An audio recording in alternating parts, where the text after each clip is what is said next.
दहेज ने निगल ली जिंदगी। बिहार की बेटी ने बस्तर में 11 साल तक सहा अत्याचार, फिर छत से कूदकर दे दी जान। ये मामला बस्तर जिले की करपावन थाना क्षेत्र का।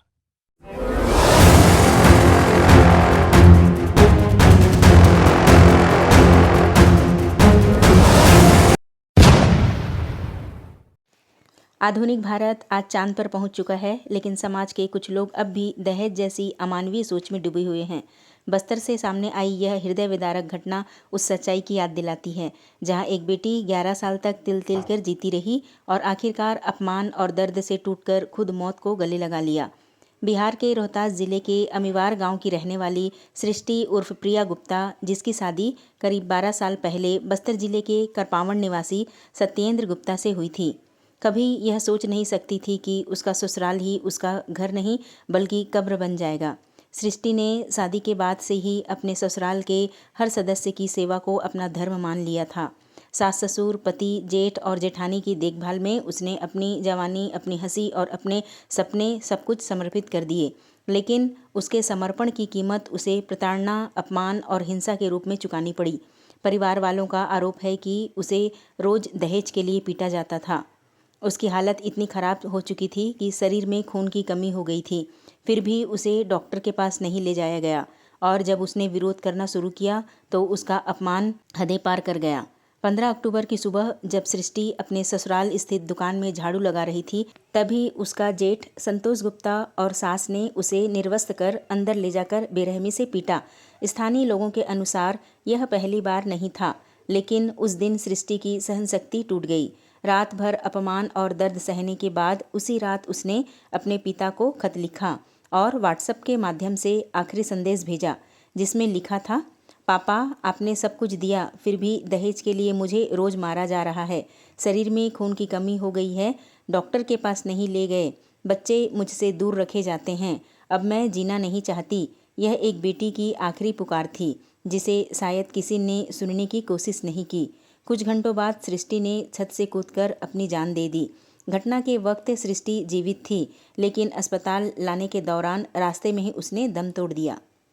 जब सृष्टि के पिता विनोद प्रसाद गुप्ता को यह खबर मिली तो वे तुरंत बिहार से रोहतास जिले से बस्तर पहुंचे, लेकिन तब तक बहुत देर हो चुकी थी। बेटी की अर्थी उठ रही थी। उन्होंने करपावन थाने में जाकर बेटी की मौत को हत्या बताते हुए आवेदन देना चाहा, लेकिन पुलिस ने आवेदन तक लेने से इनकार कर दिया। इसी बीच सृष्टि के पिता का आरोप है कि आरोपी खुलेआम कहते घूम रहे, पुलिस से 15 लाख में डील हो गई है, अब हमारा कोई कुछ नहीं बिगाड़ सकता।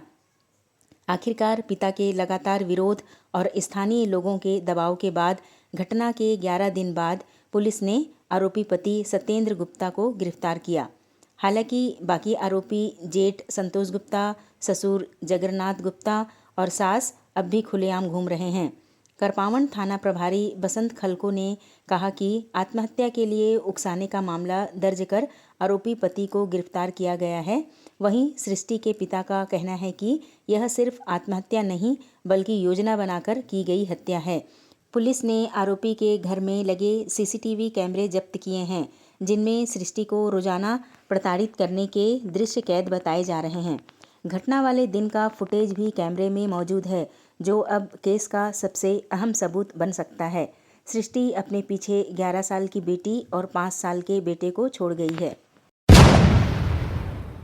थाना करपावन में दिनांक 15 अक्टूबर को सृष्टि गुप्ता निवासी करपावन की मृत्यु के संबंध में सूचना पुलिस को मिली थी, जिस पर पुलिस के द्वारा मर्ग कायम किया गया था।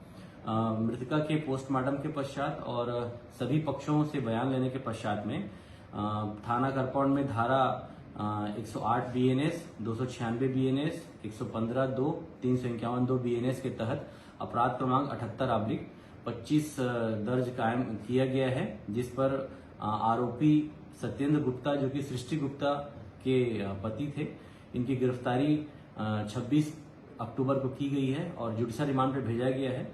पूरे प्रकरण में पुलिस गंभीरता से जांच कर रही है और जितने भी इसमें और भी साक्ष्य उजागर होते हैं, उस आधार पर और भी व्यक्तियों का आरोपी बनाया जा सकता है। पूरे प्रकरण में विवेचना जारी है।